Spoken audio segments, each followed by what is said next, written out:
What's going on, investors? Today is a very exciting day. We are beginning to embark down a journey of ranking every single decentralized science crypto project that exists. We're starting this video today to mark the beginning of the series, going over a coin that I had never gone over previously, but was one that many people continuously asked for my opinion on.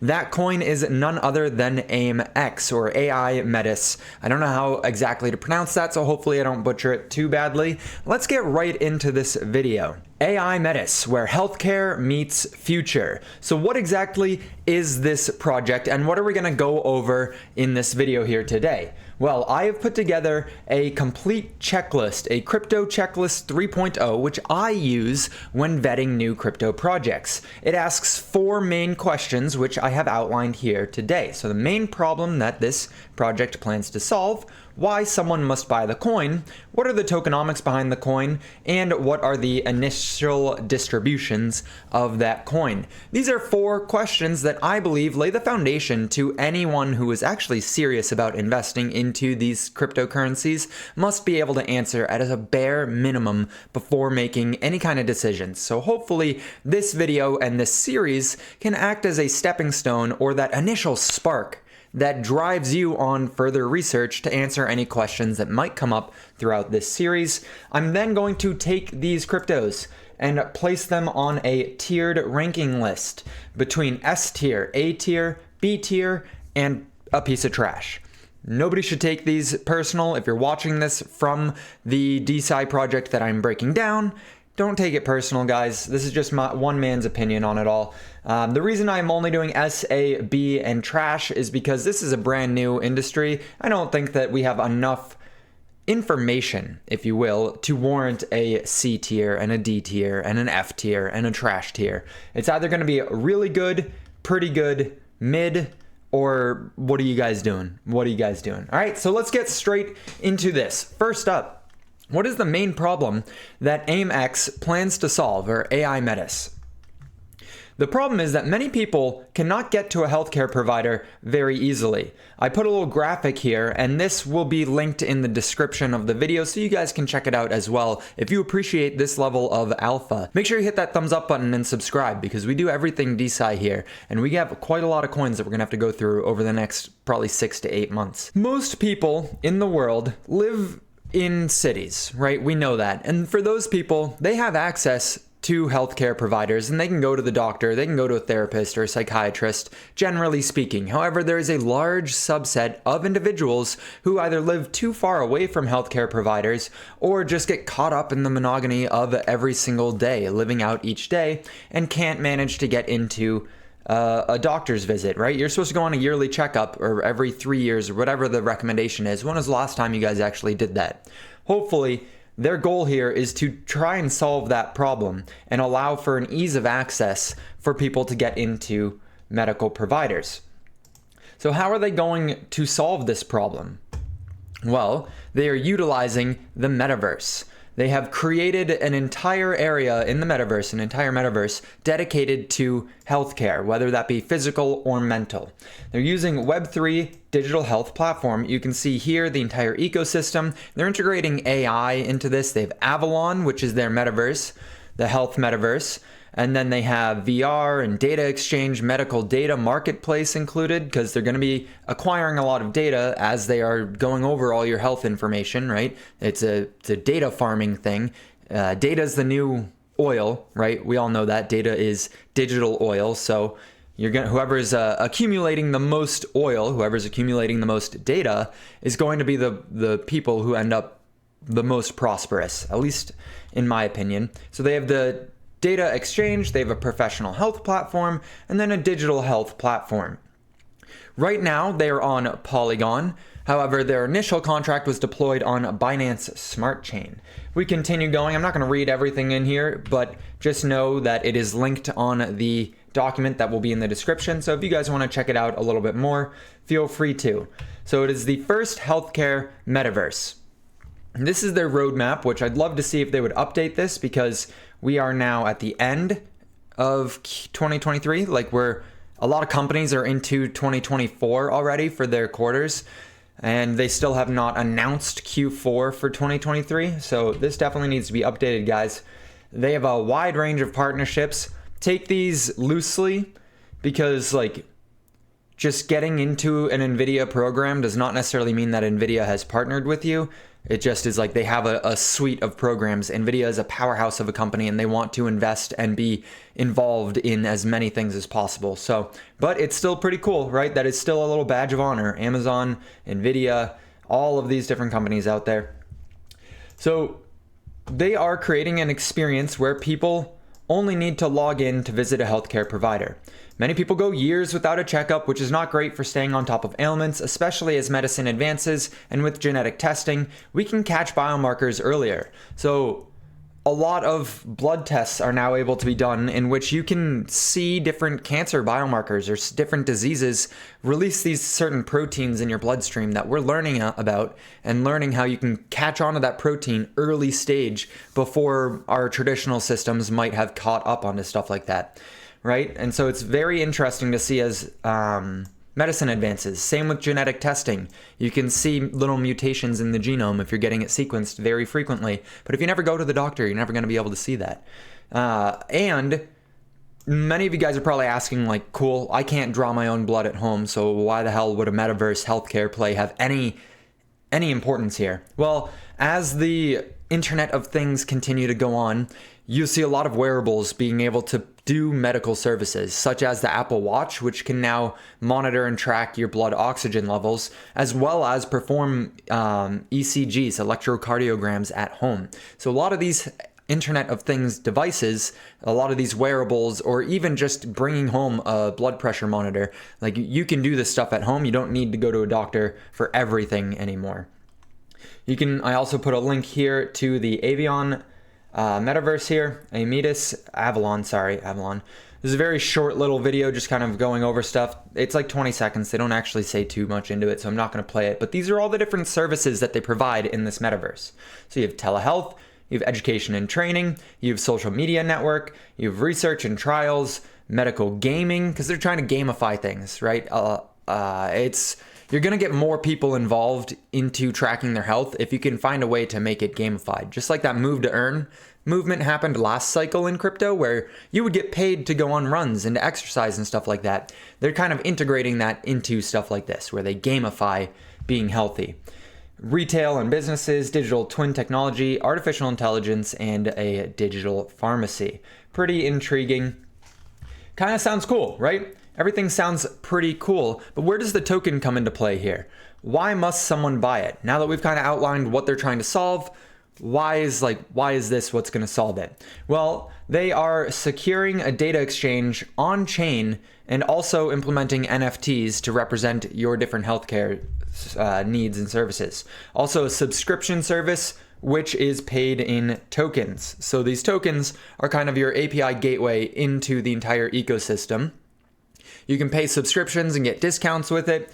And you can also, it's just using the blockchain to secure your data is way better than not using the blockchain to secure your data. The prime example is that 23andMe hack that took place not too long ago, in which everyone who had contributed to the data bank that 23andMe was holding on to for all our genetic information just got leaked onto the black market. Not everyone, but a vast majority of people. And had they put it on a blockchain, that might not have happened, right? AIMX token is used to pay for services, will receive automatic 10% discount if you do so, and healthcare providers and companies can be eligible for up to a 50% discount on advertising costs. Imagine walking through the metaverse in there, you go to your doctor's visit, and it's just like, you get a 30-second unskippable ad from someone who used the token to pay for it. Oh God, and like, because you're in your metaverse goggles, if you close your eyes or like take it off for a second to play it, you just can't because they're tracking your eyeball movement. A little dystopian thought there. I'm not going to cut that out because it's facts. It's actually probably what's going to end up happening. Not everyone will actually be able to use this service, unfortunately, because there are restricted areas in the world. Please note, make sure you're eligible to buy crypto assets like tokens, NFTs, or metaverse property if you are a citizen, resident, or green card holder of the United States of America, or a citizen or resident of the Republic of Singapore, or the People's Republic of China. So I have two things that I want to point out here. The first one is that not everyone's going to be able to use the services, although they do require KYC and AML, which is good because you can't have any kind of medical service if you don't know who your customer is. The second thing, it's kind of scary to see the United States lumped into a list with Singapore and the People's Republic of China. Generally speaking, like, the United States is not on a list with the People's Republic of China for regulations. So truthfully, that should be an eye-opener for a lot of people writing those regulations out there, because that's dumb as hell. Like, you guys are censoring out something that actually is monumental in the development of humankind, but so be it. The data exchange side of it, again, this would be another reason for the token's existence. You get trust, the proof of authenticity. The blockchain is able to showcase that you don't need to just trust everything. The intellectual property, these are going to be NFTs. And then compliance, contracting and payments. Those are just smart contracts, right? You don't have to trust anyone. It's just there. You can provide depersonalized data, mint and sell your NFTs. So ZK rollups, zero knowledge rollups. If you implement that zero knowledge aspect of them, you are able to kind of remove the personal identifiers of the health information while still monetizing the health information for people. So kind of cool. Keep that personal privacy secure. And the token utility, again, linked here for the token utility, how to buy it, list of exchanges. This is the tokenomics, which we'll go over in just a second, but you get paid to stay healthy and you pay to get healthier. So there's the tokenomics, there's the reason behind existing. If you cannot find a reason behind why a token should exist, other than just making money and speculation, then that is a Ponzi scheme and a scam, and it's not investing, it's gambling. You should be very careful if there's no reason behind a token. So this is not something you should skip over. Yeah, why does the token exist? Why do any of these tokens exist? They have use cases, and if you cannot find and identify the use case, you should take a step back out of crypto before you get wrecked. And that is a warning to everyone. I will stand on that mountain, even though I've gotten in several debates with people recently about it. What does it do better than its competitors? On to the next thing. Now that you've identified why it exists, what does it do better? That moat, that moat for a company. Because even if it's a decentralized company, it still needs a moat. So we'll go to slide 8 here and identify what the moat could possibly be here. So here's the moat. This is the patient platform in an overview. So they are combining a litany of different services together. They are creating a full encompassing metaverse for what people need. Not many services out there are doing that, right? Most of the stuff is fragmented to some capacity. They're connecting to the metaverse. I'll let you look at this. They're HIPAA compliant. They're full KYC. They have communications. They're ISO 27001 for anyone who gets that little hard on for those ISO coins. It's just a protocol, guys. It's just a protocol. You don't need to get excited for it. And full interoperability with the IoT connection. They secure data on the blockchain and aggregate many services into a local destination. Now, here's my concern, okay? I'm not sure they'll be able to outcompete Teladoc or MD Live or GoodRx, who are well established and only one step out of the metaverse. Yes, those three do not have their own Avalon. They don't have their own metaverse involved, and Aimedis does. But at the end of the day, Teladoc is already well entrenched into the telehealthcare system, the telehealth. MD Live and GoodRx already are working with insurance companies and government agencies, and they're already very much entrenched into it. So maybe Aimedis is the next level on top of that. But then you get into the question of, is the metaverse even ready? Are we ready for the metaverse? And in my opinion, we're not ready for the metaverse. We won't be ready for the metaverse until we get quantum computers, because the metaverse is such a high probabilistic environment. You're interacting with everything in the metaverse. In order for it to be real and feel physical and everything, and maybe not feel physical, but in order for the main adoption of the metaverse, in my opinion, there needs to be a very, very blurred line between the difference of a metaverse and a real life, meaning you need to be able to interact with everything in your surroundings and have free will, if you will, right? The only way you can have that many probabilities tied into one computational program is if we use a quantum computer.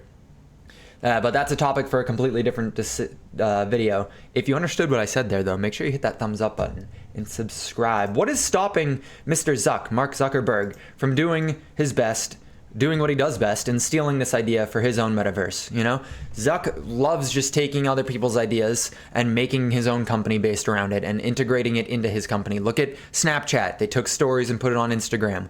Look at Twitter. As soon as Elon bought Twitter, turned it into X, Zuck came out with Threads. Look at Facebook. Literally, you guys have all seen that documentary where he just stole the idea for Facebook. What is stopping him from doing this here as well? Questions to ask yourself.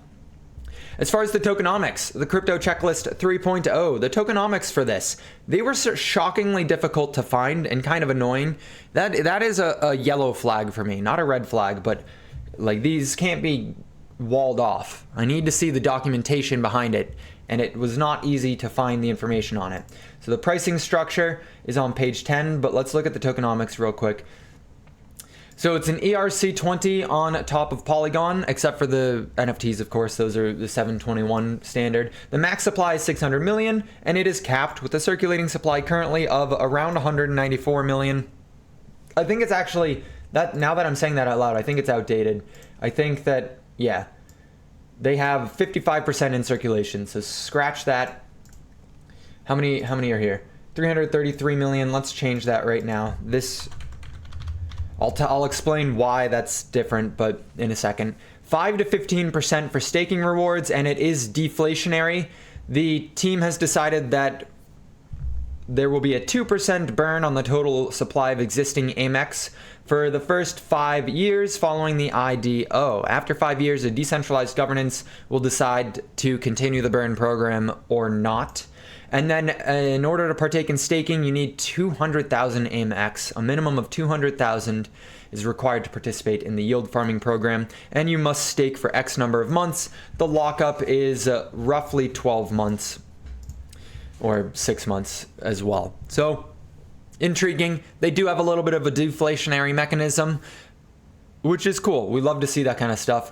It does tell me that they're serious about the token price going up, which is questionable, because why do they need the price of the token to go up when it's just being used to pay for things, you know? Why do they need the deflationary? I think they would serve a little bit better from a slightly inflationary environment, just so that there's incentive to actually spend the tokens and be involved in the ecosystem rather than try and like convince everyone that it's an investment vehicle via deflation. As far as the pricing structure for everything, what page was it on?